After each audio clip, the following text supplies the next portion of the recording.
Welcome into another edition of the Fantasy Football Power Hour presented by the SBFFC here on the TN2M network of shows. I'm Seth Burchett, the Phoenix Rockets, your host for tonight. And, well, most nights we're here. Joined alongside my partners in crime, Dr. Brian Harwood, the commissioner and founder of the SBFFC and president, all of those things, and Chuck Ellis with us as always tonight. And guys, it's Waiver Wire Wednesday.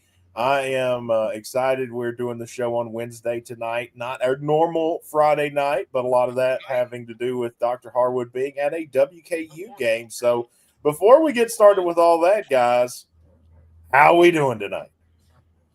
Pretty good, sir. How are you guys doing this evening? It's like I told the first lady here as we were getting ready for the show. I'm finer than frog hair tonight. I'm getting ready for Christmas. I've got a 2-week break coming up, and I am stoked about that. Dr. Harwood, how's it going? Well, I'm looking for a 2-week break too. Me and Krantz, we're going to paint the town red and blue down in Nashville this weekend for the Titans and the no longer going to the playoffs Chiefs. But I'll tell you what, in the last few weeks, I'm looking forward to this 2-week break too. All I heard at school is people saying, I want this, give me this, I've got to have this, I want this, give me this. And that's the teachers. Yeah, well, see, what I go around screaming is I want a break, and I want it now. But I've got to wait a couple days for that. You got to go a full day Friday? Yes. Yeah. We go to about 10:45. And listen, don't be rubbing that in my face, Doc. Well, if you hear squalling tires from a state away, it's me. See, you should go have a half day too. I don't understand why y'all don't. Oh, listen, those decisions are left up to people that make much more money than I do. Well, you wait till I become superintendent of schools. I think you would take draft day as a holiday. Like we just take a day off of school and draft. Maybe on Thursday and Friday. Yeah, just a 4-day weekend for everybody.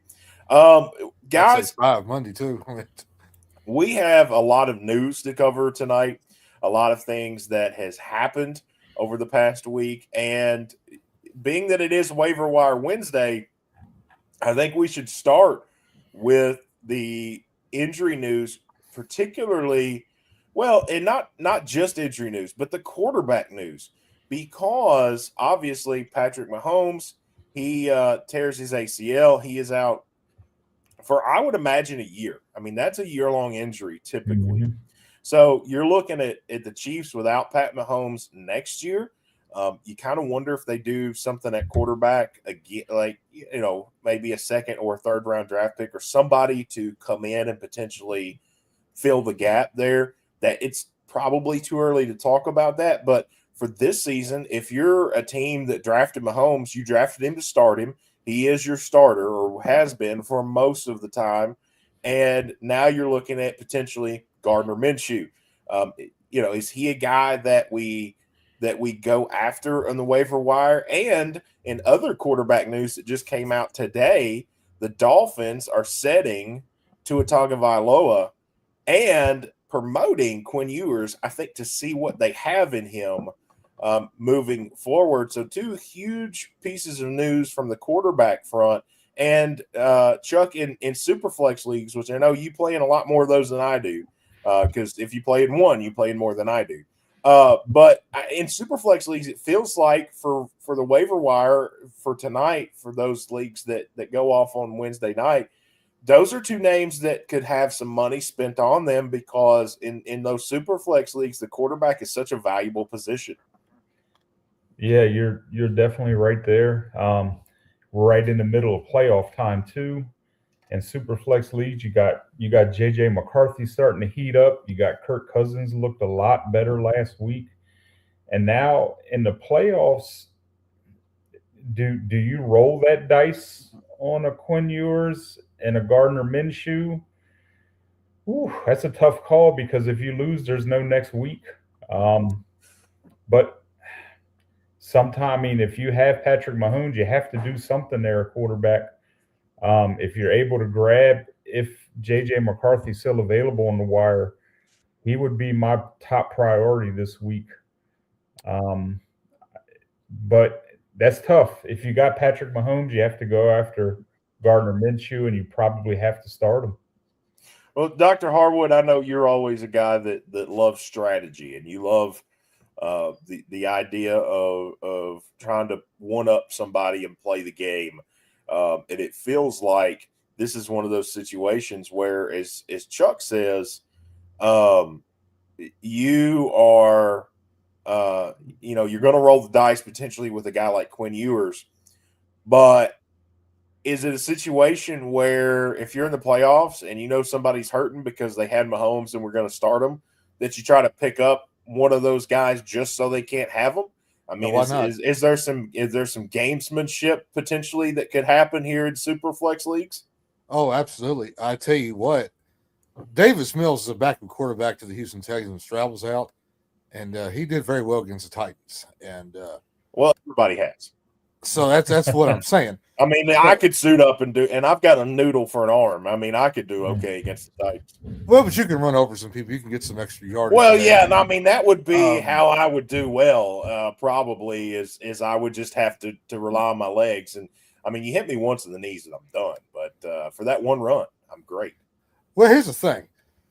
See, I'm gonna give you a scenario, and I'm in a dynasty league. The number 2 seed entered the playoffs, and Jim Collis is number 1 seed, SBFFC world champion of 2016, and he's number 1 seed. I'm number 2, and I played number 3 seed this week with, and I had Mahomes at quarterback, and okay, got Kirk Cousins on the bench, but I can go out and get Aaron Rodgers or Gardner Minshew off the waivers.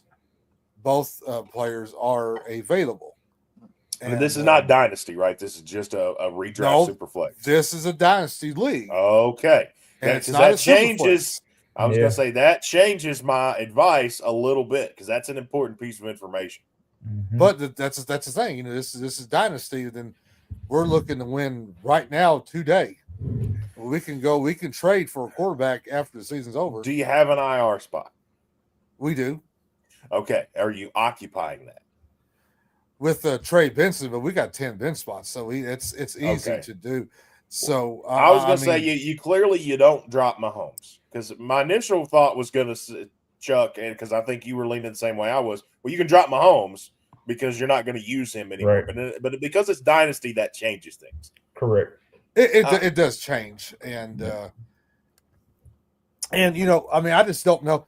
Like Minshew, I think he's going to get some points against the Titans just because they're playing. My co-owner loves Aaron Rodgers, and he's got a $300-something bid on him. Maybe it's just because I personally don't like him very much. Yeah. I think Rodgers is too inconsistent. I just don't see. I think Kirk Cousins is a better option. I do think you have to try to get Gardner Minshew because Minshew has been productive everywhere he's been. He's never been in a place that he didn't play well.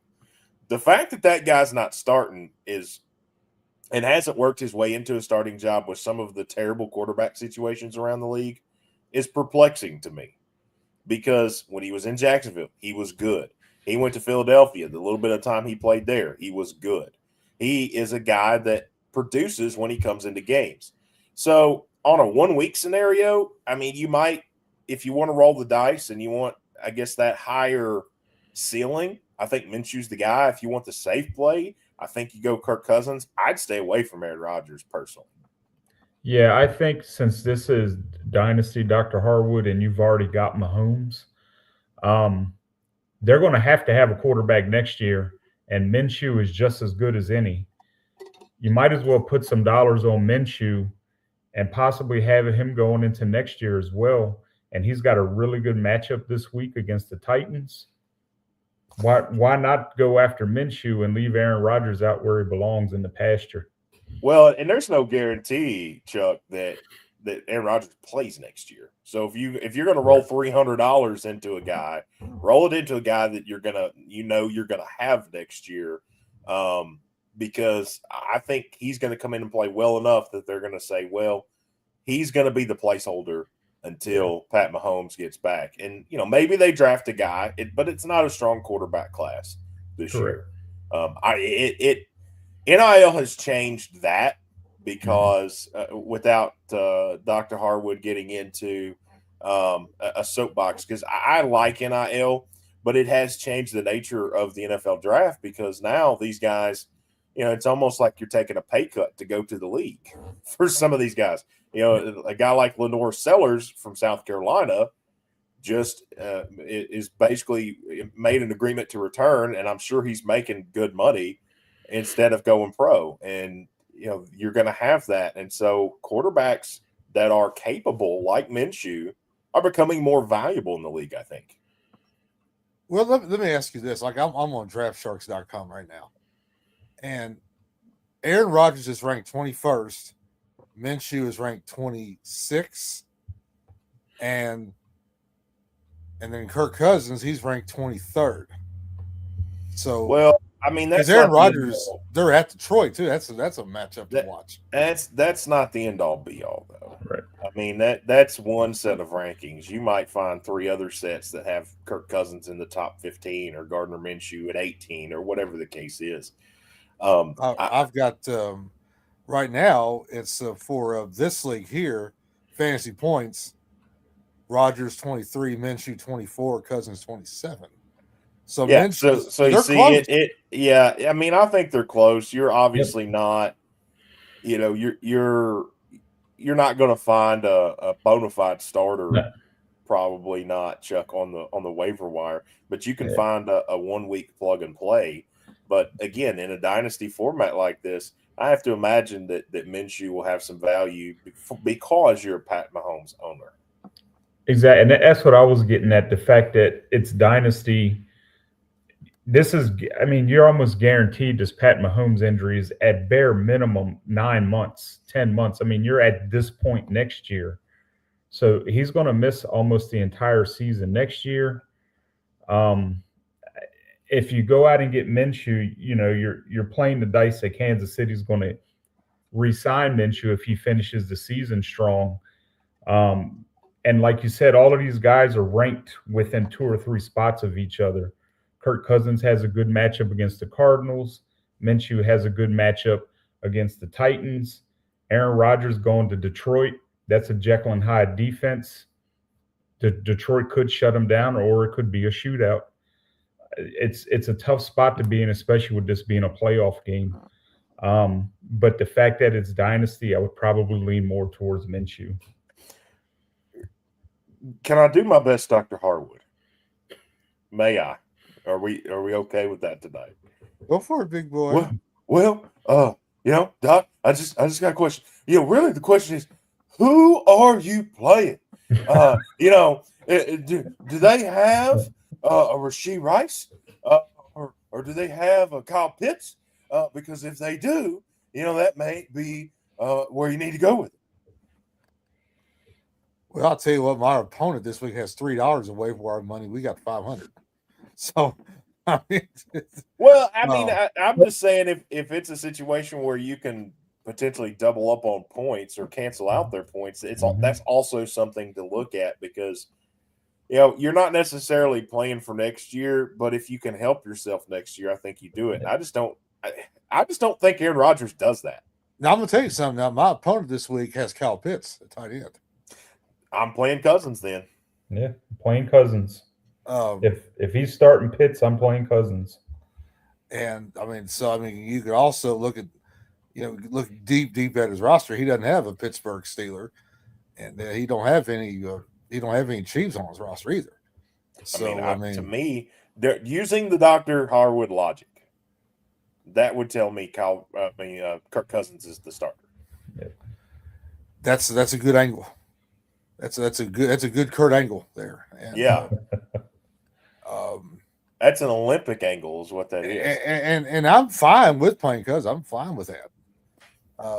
It feels like the struggle that you're having, and I think a lot of owners are having, is what do you do if you own Mahomes? Yeah. Because it's not a simple answer. If it's a redraft, you just go find the best quarterback available. Well, if it's a redraft, you drop Mahomes, you leave him like like the parsley at a truck stop diner. I mean,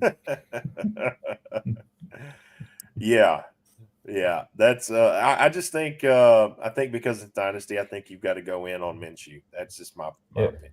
And if you can get both of them, get them both. But I know you have a partner and it's a partnership. But if you're thinking logically in a dynasty, if this is redraft, whatever, but the fact that it's a dynasty and you can get a potential starting quarterback today to fill Pat Mahomes' shoes, he's going to be gone all season. It just makes sense to grab Minshew. If you don't grab him, somebody else is going to. Well, and the other thing about it is you're going to be left next year without a great quarterback option because Kirk Cousins is probably not going to be the starter next year. I don't think. It would shock me if he is. We've got deep wide receivers and deep running backs. We will be in the trade market for a quarterback. Well, and I was going to say, there's not a ton of great quarterbacks coming out in this class. I mean, Mendoza, Dante Moore, the Wilson kid from Alabama, like those are probably your best options at quarterback next year. And I don't know that you're going to spend a first-round pick on them, or at least I wouldn't. I think that's probably mortgaging the future of your dynasty team. Well, I'm going to say this. Dr. Dan Cooper performed the surgery. No artery damage, no nerve damage, no joint surface damage, no meniscal damage, advanced medical technology, probably some good drugs involved. He played through a dislocated kneecap in 2019, only missed 2 games. And then that postseason, he won. I don't see that happening again, though. I mean, Achilles is different. It's not a knee issue. Knee issues, a dislocated knee, you're just playing through pain, more or less. I mean and it's a lot of pain. Don't get me wrong. I'm not downplaying it, but an ACL, you can't walk for a while. You're off your feet. You got to. And speaking of someone who went 8 weeks without walking because I snapped my ankle in half and had to have surgically repaired. When you are out of that cast and you have not been walking, those muscles don't work anymore. You have to learn to walk again. You've got to learn to walk again. I stepped off of that table and thought I was going to walk right out of that doctor's office and failed because, I was still on crutches, even though the cast had come off, it had fully healed because the muscles weren't strong enough. So, and that's the type of thing you have to deal with in that situation when you're not moving so much. I don't want to sound, I'm not a health professional. I'm just someone who has dealt with multiple injuries over, my lifetime. And that's, I've never had a torn ACL, but I have to imagine that it's not a whole lot different in that when you're not using your muscles, they basically stop working. They're weak. You have to build them up again. Well, and he's got an athletic trainer in Dallas, and the primary, it's basically different injuries and maintenance stuff. So, like my buddy Coach Matt Overton, he tore his Achilles refereeing a basketball game last month at a middle school, and he's still in a scooter right now. Yeah. He's not going to be able to walk till about March. Well, and that's the thing. And when he gets to trying to walk, he's not trying to play maybe the hardest game to play on, in America. He's not being physically, he's not got 300-pound dudes coming after him trying to take his head off and escape in the pocket. But right now we're going to escape and we're going to take a quick break and we're going to pay some love to our sponsor at Trophy Smack because fantasy championship season is around the corner and you need a place to get all of your swag for those championship needs. We'll take a break. Be back in a minute right here on the Fantasy Football Power Hour on the TN2M network of shows.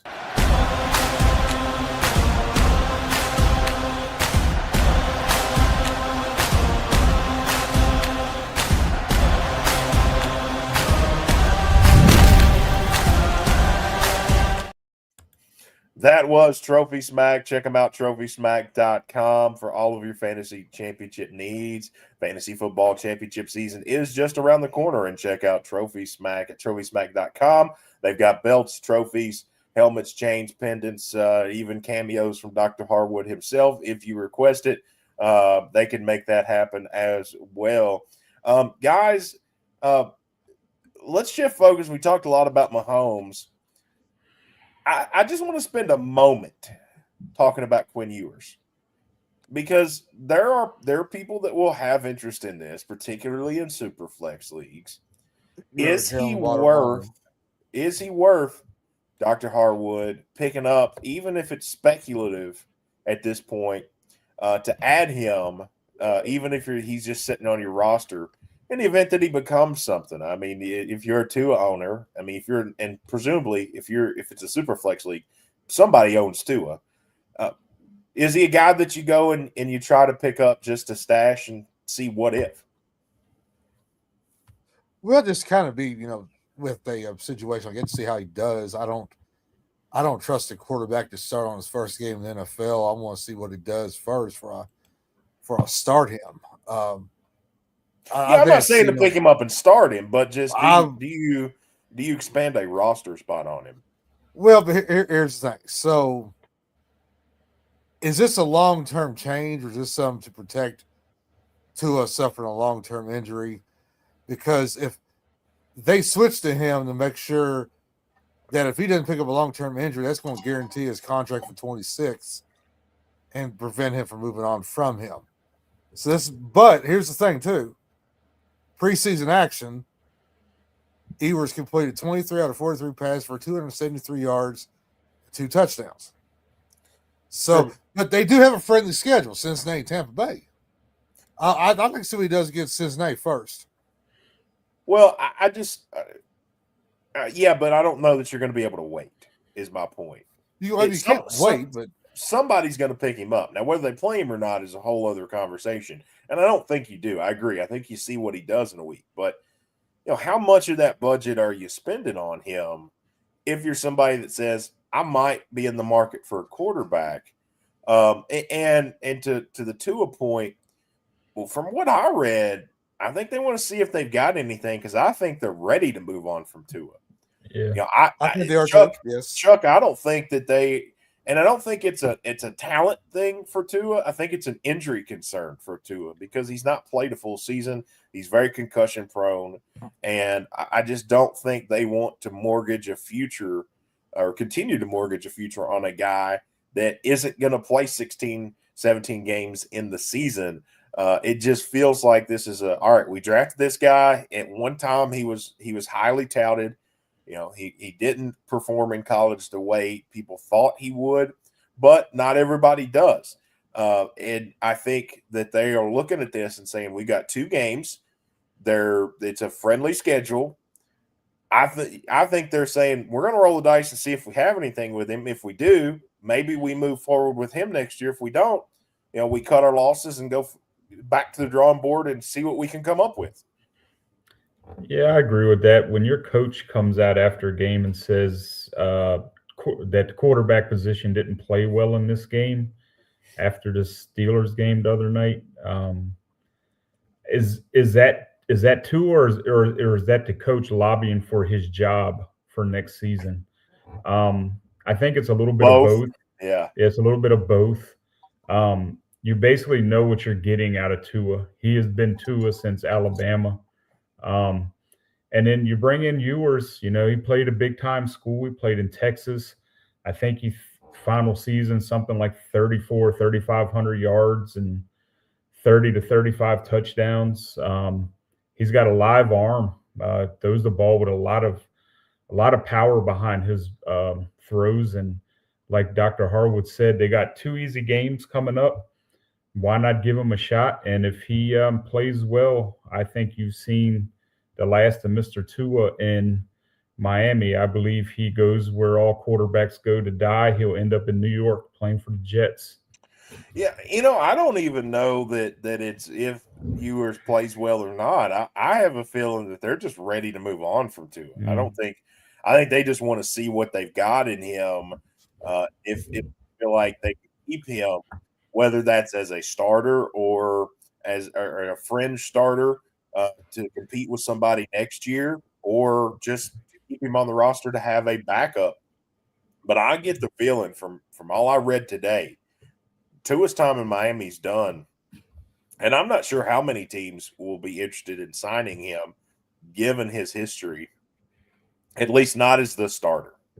And he might get a look somewhere, and it might be New York, where they say, "All right, we're going to let you compete, but we're not guaranteeing you this starting position." Just because I think the risk is too great for them. We got some start set questions starting to come in. Bring those on. We're going to answer those in the third segment here in about 15 minutes. We will answer your start set questions. Guys, I wanted to have a little bit of fun tonight if I could. And I saw that this came to me because I saw a tweet. I don't know if they're still called tweets or an X, whatever they're called now. I'll always call it Twitter.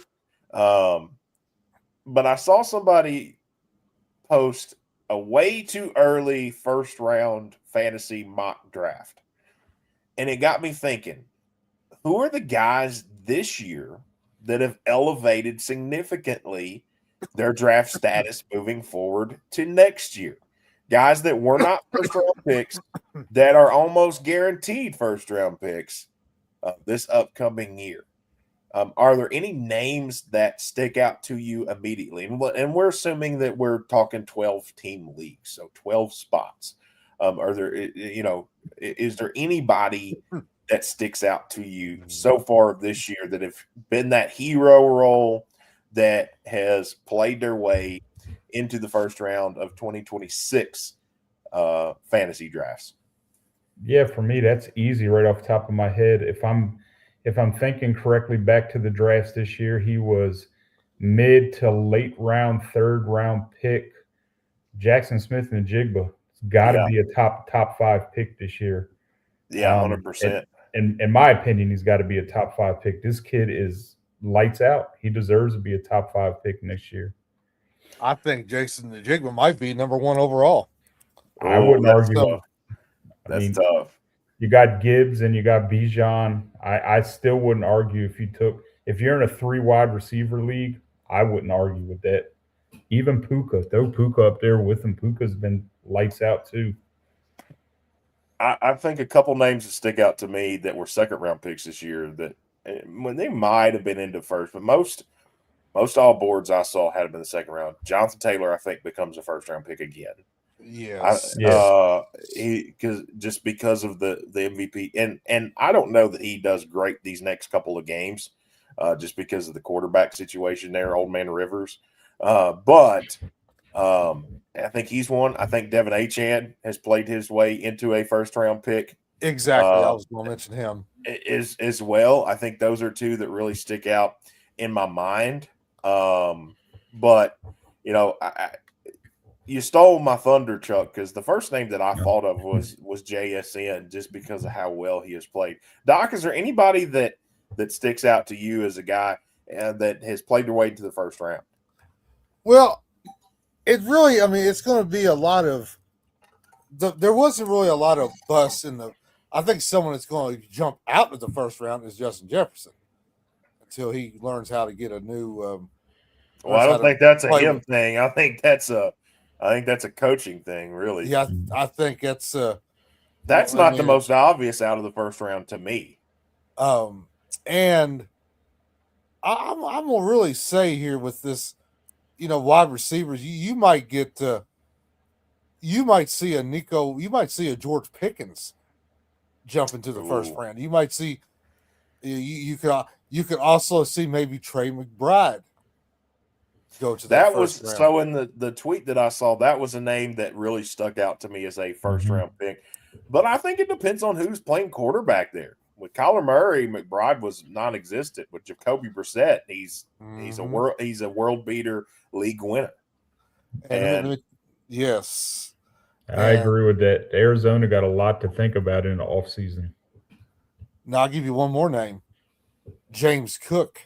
He wasn't in the first round of any draft. No, he was not, and he has been extremely productive for players this year. One name, the most obvious name that jumps out of the first round to me, you say Justin Jefferson. I think he can still hang around the end of the first.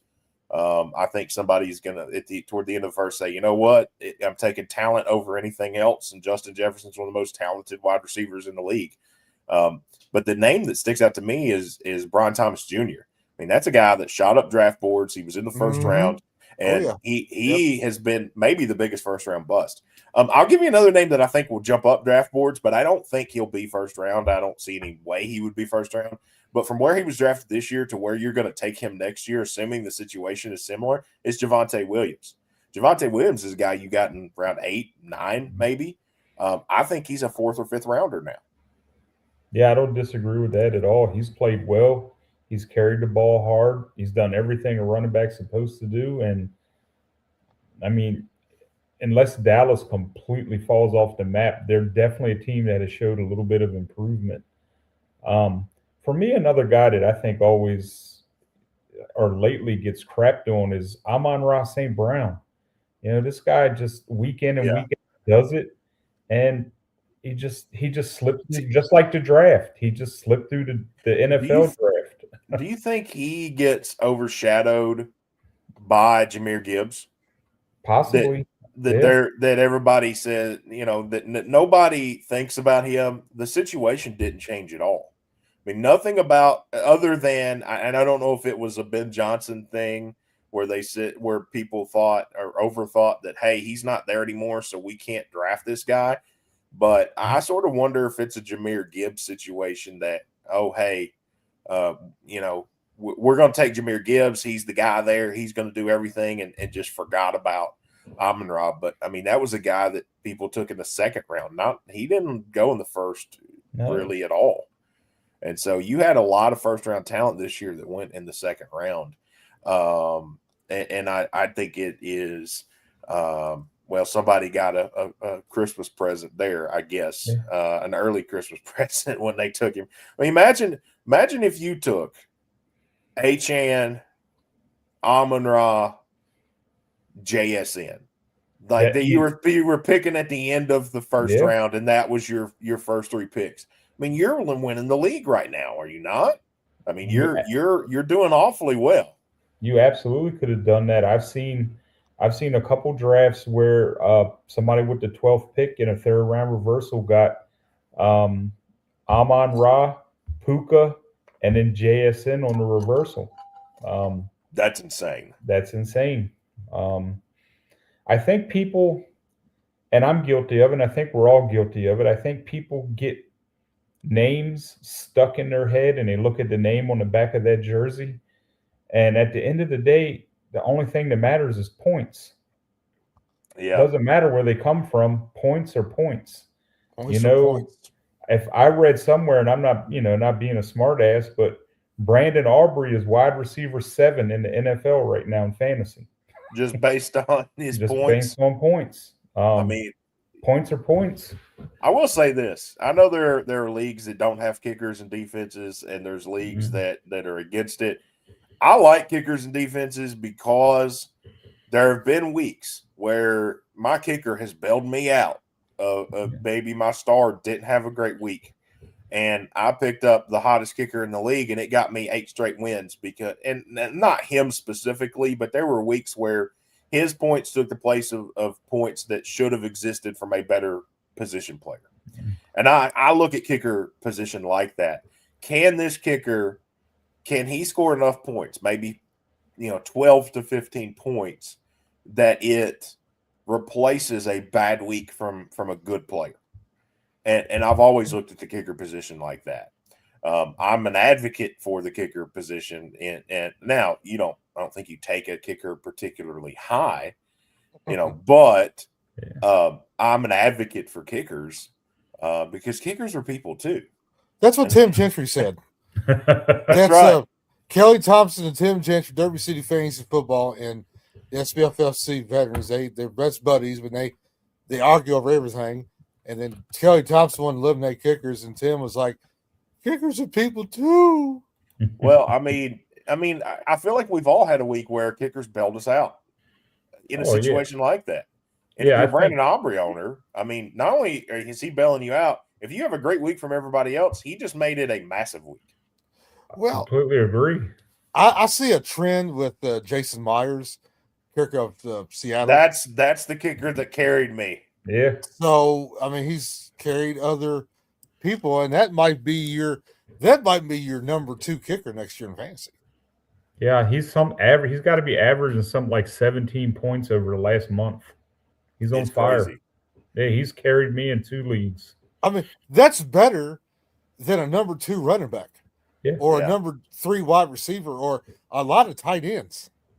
Oh yeah, trust me, I know it's. I rolled off 9 straight in the SBFFC in the main event, and in large part, especially the last month and a half, yes, sir. It's been in part because of Jason Myers. Now that doesn't mean I didn't have good weeks from other players, but it helped. I mean, you get, as Chuck says, points are points. If I get 19 points from anybody on my starting lineup, I'm happy for the most part. Well, pound for pound, that's going to get an edge over a lot of your opponents because you've got that edge that maybe other people aren't going to notice. Now, here's the real question, and then we'll move on to current day stuff. But I just wanted to have a little fun. I also kind of meshed 2 topics on our topic card here, or the text that I sent out about topics. How early does somebody pull the trigger on Brandon Aubrey next year? Because somebody's going to do it probably way too early. How early? Like, what's the over? If we're betting, what round do we think is the earliest we see Brandon Aubrey come off the board? I saw him go round 8 this year in a couple of divisions in the SBFFC. I was going to say round 8 or 9. Okay, so I have questions about that because I don't think they're drafting that for were these new owners? Because I've seen before that there have been owners who were brand new. They would draft their entire lineup, and then they would continue the draft. But by round 10, they had a defense and a kicker because they thought they had to fill all the lineup spots before they filled the bench spots. Well, what I want to do next year, and what I saw from Aubrey, these were experienced owners. That they like Gene Paul got him in 1, David Finks got him in 1. But did they take him in round 8? They took him in about round 11. I mean, that's not as crazy to me as round 8. Now, round 8, you're building bye-week starter depth. So at this time now you've got, and if it's the SBFFC now, you've got 5 of your players at least need to be running backs, tight ends, maybe 6. Then you got a quarterback, tight end. That's 8. I could see a round 9. Like I said, when I hear round 8, I think of those. I think of those players that are new and think it's a rule. You got to start you got to fill out the whole roster, the whole lineup before you can draft anybody else. Yes, not knowing. I've had people that have. By the way, I've had people put those people in my division. Thanks in advance. Well, if I could figure who these people were, what was the guy? So what was the guy? And I probably shouldn't speak ill of people. There was a guy, and I don't remember the running back's name. It was a Panthers running back. He ended up being like a starter that year, briefly. But he took him at 3 in the first round, and I never. I don't even remember who the running back was. This was probably 6 or 7 years ago. Yeah, I know exactly. I don't remember the player, but I know the owner. Yeah, D'Angelo Williams. No. I'm talking this was. It was Christian McCaffrey's backup. So I'd have to look. I'm going to effort that here as we speak. But was it? Well, I'm gonna look this up now. You're making me wonder now. You remember what I'm talking about, though, don't you? I know exactly. He took the Panthers' backup running back at 3. It was 2 or 3, and I was like, why was I not in that division? It wasn't He Hate Me, was it? Rob? No. Well, I'm gonna tell you this. So in that division, somebody should have stepped up and be like, "Look, you can't pick this old boy." I mean. This is the opposite division that kind of takes advantage of the stupid, and I just got to do a better. Jonathan Stewart was his name. No, it wasn't Jonathan Stewart. It was not Jonathan Stewart. No, it was Cameron Artis Payne. That's it. Yeah. That's who it No. was. That's who it was. Yes, it And, was Cameron Artis Payne. And I saw that on the draft because somebody came up to me and he goes, "Can you believe what they drafted at number 2 over there?" And I said, and I said who I thought was in that range. And they're like, "No, they drafted Cameron Artis Payne." And I was like, the backup running back for the Panthers? That's good stuff. But he ended up playing that year. Now, that guy didn't look intelligent because of that. I mean, it was just an injury that put him into action. But, yeah, that's exactly who it was. Well, I mean, that's the thing about the SBFFC. You know, you're going to have like larger contests like Las Vegas and FFPC and NFFC. You're going to have someone make a bonehead decision like that. I mean, I hear bonehead decisions. I've done it, but do you do it that early? Not on Artis Payne, no. Yeah. Listen, No, I no. drafted Mark Andrews this year. I know bonehead decisions. Well, I'm going to say, you know, this, and the SBFFC prides itself on being a organization where, you know, it's quality over quantity, and you've got to work your way up. This owner that drafted Artis Payne, I don't think had a lot of fantasy football experience for. I think they said it was his first year ever playing. Well, this is one of the guys that was a captain, wanted to do some recruiting, and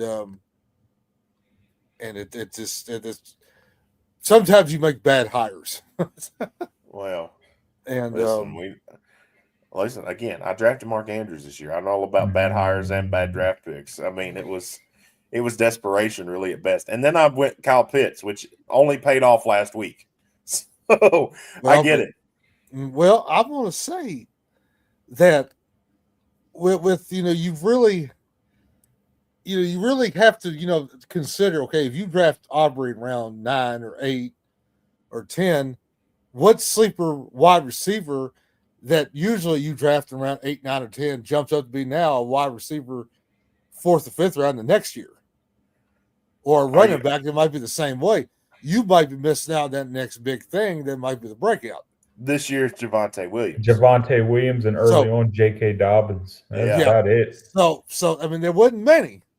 It's like, you know, shooting in the dark. But well, I mean, I'm going to throw a dart at a running back in round 8 or a number 2 wide receiver on his team quicker than I'm going to draft a kicker. Then I'm not saying you can't draft a kicker that high, and Brandon Aubrey scores points.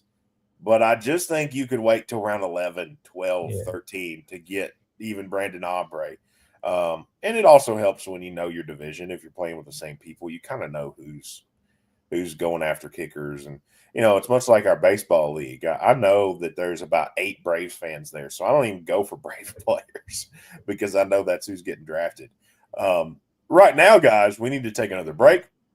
Pay some love to our sponsors over at Trophy Smack. When we come back, we're going to take your start-sit questions. We've got a few in the comment section. We're going to try to help you out and get you to the next round of the playoffs, or help you in this round of the playoffs if it's a total points like the main event is in the SBFFC. We'll be right back after a word from Trophy Smack. You are watching the Fantasy Football Power Hour presented by the SBFFC on the TN2M network of shows.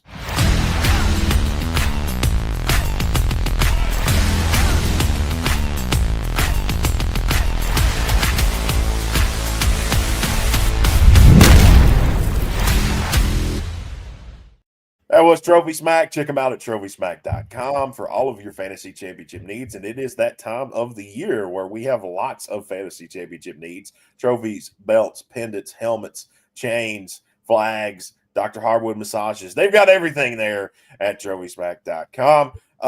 We're going to get to some start-sit questions. My first thing I'm going to throw up is from Christopher. He says, need to start 2 of 4, but he didn't tell us who the 4 was. So, Christopher, comment back. We'll get to that question here as well. Strategy Mapping wants to know, Kyle Pitts or Brock Bowers? That's a tough one. That's a tough one because we go back to what I said last week. That Houston defense is tough. And I know Brock Bowers is great, but I would go Pitts this week. Well, I think go ahead, go Seth. ahead, Harwood. Well, I was thinking, if it's tight in premium PPR, if it's tight in, it's like FFPC, you may want to consider going Bowers. But right now, Pitts is the hotter hand. He's the better team. And I just, I think, I think what it is, Pitts has the opportunity to get more explosive touchdowns suddenly.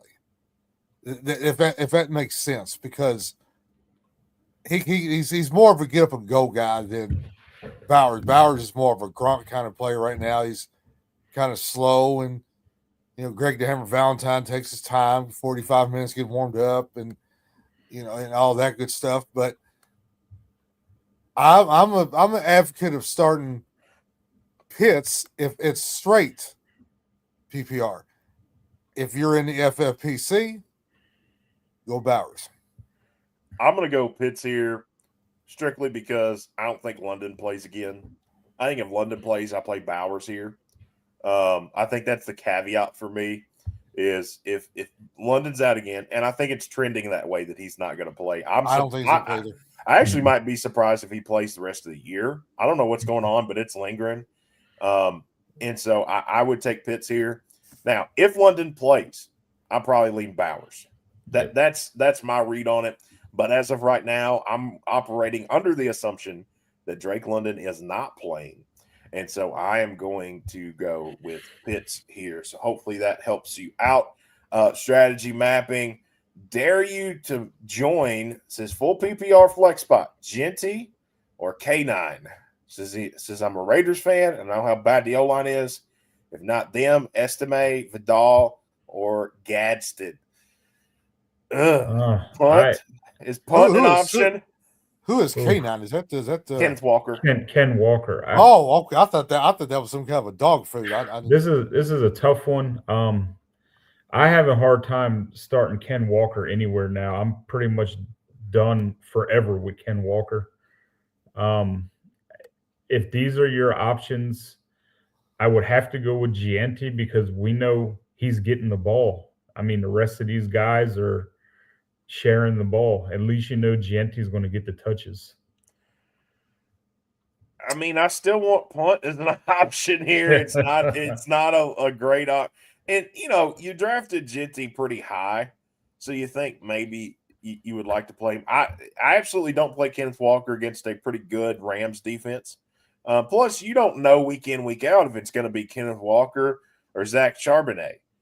It could be either or. But I'm actually going to go a different direction here, guys, because that Raiders defense, that Texans defense that the Raiders are playing is pretty good. They're stout. I think I'm going to go Kamani Vidal here because he's splitting carries with Hampton. It's against a very bad Dallas Cowboys defense, and he's a threat to catch the ball in the backfield and take one, 40 or 50 yards. I think I'll play Kamani Vidal in this situation. Dr. Harwood, your thoughts? Oh, well, I'll tell you what, Vidal is very intriguing. But I'm going to go back. I'm going to go back to the Kimmer Slisher, philosophy of when I first met her, and she's won high-stakes leagues for many, many years. She says you start with who brought you to the playoffs in the playoffs. And this gentleman, I guarantee, drafted Genty well before he drafted K9 or Vidal or Gadsden. I'd go with Genty only because he probably drafted him in the first, second round. See, this is where I'm going to disagree there, Doc, because I don't think Genty got him here. They might have drafted him higher, but I don't think Genty got him here. I don't think he did either, but I don't think K9 got him there either. But no, I don't think any of the. I mean, it's a flex spot, so it's clearly not they're playing the guys that got him there. So this is the last, spot to fill. I'm take it for what it's worth. That Dallas defense is terrible. The Chargers like Kamani Vidal. They have continued to feed him the ball, despite the fact that Hampton is back. 60-yard catch too. And I know some of that is, Hampton's probably getting eased back in a little bit. But when Vidal gets chances, he makes the most of them. I don't know how you go away from Kamani Vidal here. Well, I tell you what, it's strictly matchup based for me as well. I mean, that Houston defense is stout. I mean, Genty's not going to have a good game against this Houston defense. He's just not. Nobody does. Get in the end zone. Can he get in the end zone? Yes, against this Cowboys defense. Yes, I think I can get in the end zone, and you can just give me the ball and let me fall forward. I get in the end zone against them, but I just don't push. Well, Genty's got a tough matchup. There's a lot of uncertainty around Kenneth Walker because sometimes it's Kenneth Walker, sometimes it's Zach Charbonnet, and I just don't love playing that game. I know I'm going to get some touches with Vidal, and I know I'm getting them against a very, very bad defense in Dallas. That's my take on it. That's where I stand on it, but. That's logical. That's a logical. This is a good, but this has been one of the better debates we've had on the show, though. Well, because you're going with early drafted players versus the hot hand, and I'm gonna give you another option here too. There was a guy that's in the SBFFC playoffs that texted me. He said Brenton Strange or Mike Gesicki who to start. Brenton Strange. Yeah, Brenton Strange. With Trevor Lawrence coming on, I think you got to go Brenton Strange. He's not had a breakout game, but he's getting targets, and they're throwing the ball around a lot. I have that same debate myself with Strange, but I've also got Pitts, and I'm probably leaning Pitts. The Jaguars are hot. I tell you who I'm not sitting, the bum Lad McConkey, or not starting the bum Lad McConkey. You haven't dropped him yet? You haven't dropped him yet? No, listen, okay, it's on principle. Like, I think that would be doing him a favor. Like, he's going to ride the pine. That's what's going to happen, okay? He's going to set the bench. Even though I know if I drop him, nobody can pick him up and he'd be unemployed. He's just going to set the bench and watch what he did. Like, this is what you did. You cost us a division championship. Oh, the natural consequences. Okay, that's right. We've got some other questions here. Let's get through them. I'm gonna start Strange too. Yeah, sorry, I didn't mean to move forward on that, but yeah, Strange I think is the call there. Christopher did get back on and comment. Says 2 of the 4. Trevor Lawrence, Jared Goff, Aaron Rodgers, Baker Mayfield. I think this is easy. I think it's the first 2. Baker's been struggling. He's not had the last few weeks have been rough for him. Trevor Lawrence has been on fire, and I think Jared Goff is just a mainstay in your lineups right now. Yeah, I definitely agree 100% with Goff. Trevor Lawrence is as hot as it comes at quarterback right now. Typically, hot quarterbacks outplay good defenses. I believe Jacksonville is playing Denver this week. Denver's secondary is strong. But again, hot quarterbacks normally outplay good defenses. So definitely Goff for me. I wouldn't be mad if you started Baker as well, but it's Lawrence and Goff for me as well. Dr. Harwood. I'm gonna go.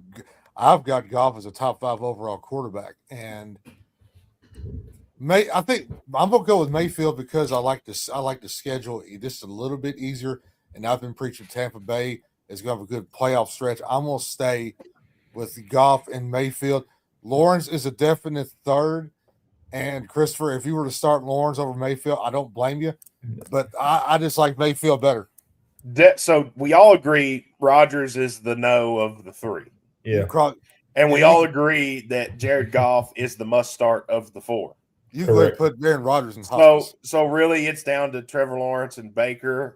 2 of us favor Lawrence, 1 favors Baker.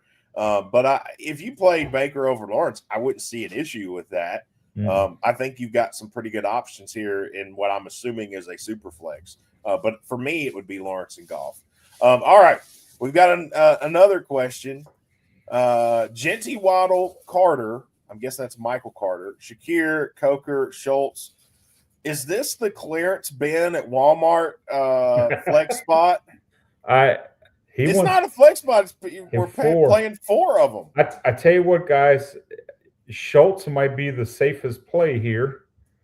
I agree. I think Schultz is in. And then Shakir probably is the next safest play here just because of Josh Allen. Yeah, and I don't love that. No, now Carter's interesting. Carter's interesting Well, because because Knight's out. Knight's out. Yeah. So for me, I would go Carter, Shakir, Schultz. God, Gianti, we just talked about the tough matchup. Waddle has a new quarterback, but he's also got a easier team. Well, I think we can Wow. all agree Coker is not in. No. Now, I saw today that Tetero hasn't practiced this week. I So saw that as well. If Tetero doesn't play, then I would probably slide Coker in. But right now, I would say roll the dice with Waddle because I think Miami is going to have to throw the ball. For me, and I hate saying because I just went on this rant about Genty, but it's situational, right? Yeah. If I'm picking 4 of these, I don't love any of my 4 options. If I'm being completely honest here, I'm going Genty, Waddle, Shakir, and Schultz probably, and not feeling good about it. I mean, I just don't. I would not feel great about it, but that's what I would do in this situation. Doc, what are your thoughts on this group? Khalil Shakir is about like McConkey on you. Shakir is pretty much dead to me, so I'm going to leave him out. So you go across your little list there. Well, he is inconsistent, but I mean, of this list, yeah, I'm taking quarterback play. Well, Jalen Coker is on the rise. He's done pretty good the last couple of weeks. That's why he didn't pipe in when I said Coker's a no-go, right? Harwood was silent. So, because silent but violent, that's what Joe Gertner says at the Dudleys. But Coker has been on the rise lately. He's had some 5 or 6 catches and some more targets. He's, got some yards in there. Dalton Schultz had a great game last week. I think he's a guy to go security blanket. Michael Carter's a guy on the rise. I'd probably would rank him first over any of those other guys. And Jalen Waddle, I keep saying to bench him, but then he comes back and gets a touchdown. So we're going to leave out Shakir. And I'm going to tell you something. I'm going to leave out Coker, but that's tough. It's either down to Coker or Waddle. Waddle's got more experience here, so I'm going to leave out Coker, but he's on the rise. And I think this guy's kind of looking at a Scott Fishbowl kind of lineup sec because you got a lot of flexes there. Yeah, well, I mean, he's saying pick 4 PPR. He's not saying they're flex. Like, clearly he's thinking that I mean, it could be that he has to start 3 receivers and 2 running backs or something. I don't know what the lineup situation is. All right. Next question. We got a couple more here, and we're going to wrap things up. Any last-minute questions, go ahead and throw them in the comment section for us. Christopher wants to know Olave or Pickens. I don't even think this is a debate for me. I think it's Pickens. He's one of the hottest guys, in the NFL right now. And I'm taking him here over Olave. I don't trust the quarterback play as much for Olave. If I can find a way to get them both in, I'd get them both in. But if I have to pick between these two, I'm going Pickens. Chuck, your thoughts? Yeah, it's funny. I have these guys ranked 11th and 12th this week. On wide receiver? Yeah, Pickens is just so Jekyll and Hyde. I love the guy's talent, but if his head isn't there, he could get 2 catches for 22 yards. But like Seth said, he could also get 11 catches for 180 yards. I put it to you this way: if you want the boom, you take Pickens. If you want the safe 15 points, you take Olave. And if you want the safe points on Olave, you may not get that to the second half because Olave. So you're going to sweat it out. Yeah, exactly. Because I have sweated it out with Olave on this guillotine trying to avoid last place. And Grant's like, oh, we're done with the guillotine. It's over. Olave sucks. Why don't we start him? Then he ends up with just 15 points in the fourth quarter, and everything's all right. And then he's good. So 15 points, Olave. But if you want to go with the touchdown and the boom gets upside, it's Pickens. But Olave is safer. It is worth noting. I saw that CeeDee Lamb had an illness, wasn't practicing. He probably plays, but it is something to keep an eye on there. This is an interesting question. T. Clark wants to know, do you drop Worthy for Coker? I'll lead off here. I say no, and here's why. I think that offense is going to change dramatically with Gardner Minshew, and I think you're going to see guys like you already saw it when he came in that he peppered Kelsey with more targets than he had in 3 weeks. I think Worthy is going to be another guy that's a dump-off guy for Minshew, and I think he's going to be valuable over the next couple of weeks. I don't know why Mahomes didn't throw the ball to him a whole lot, but I think that Minshew is going to spread the ball out, and I think Worthy is going to be one of those guys that his value goes up a little bit, oddly enough, with Mahomes out. That's just my take on it. I wouldn't drop Worthy for Coker, though. Yeah, you took the words right out of my mouth. You don't necessarily know who Minshew's guy is going to be, but Worthy is a gadget guy that can get reverses and quick screens and things like that Minshew really runs well. So I don't necessarily make this move. I stick with Worthy for now. I'd go ahead and stick with Worthy too, and I'd probably start him this week against the Titans. Yep. He's in my starting lineup. I'll tell you that much right now. Because the Titans they can't stop the second wide receiver either, and they may contain Rice a little bit, but Worthy might be your gadget guy that can beat on a long play. Is this going to be the case with the Titans, Doc, where the Chiefs just look up in the stands like, hey, we'll score a touchdown. Just come on down. We got a uniform for you.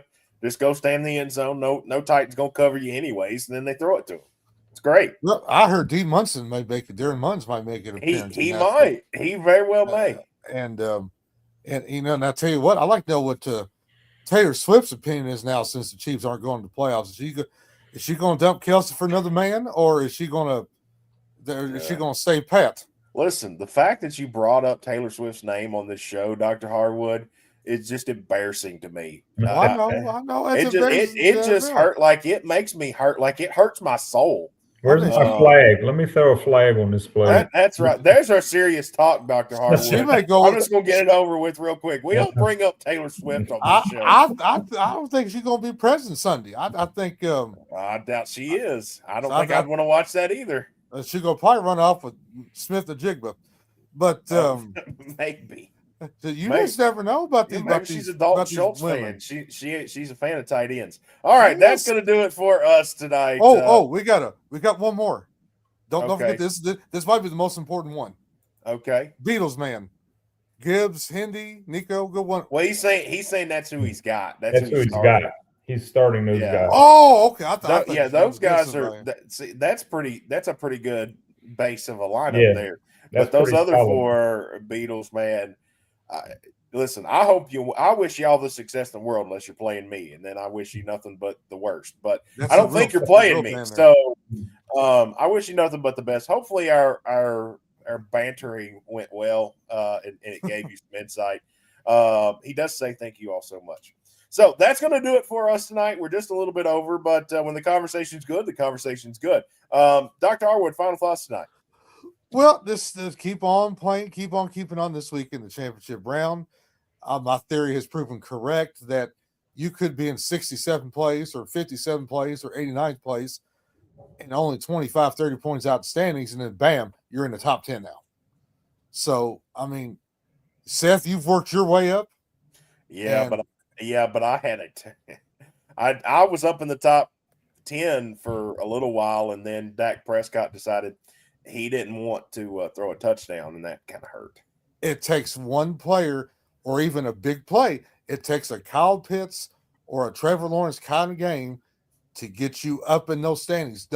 I've heard so many people say, well, I'm doing good in the main event, but I don't think I can get out of the hole. I don't think I can climb up the standings. Well, you get one spectacular player that does well, you're going to be back on top. Next week, I'm going to SBFFC world champions that have won the SBFFC before, or that go to the playoffs pretty much every year, that know what it's like to be in these playoff situations.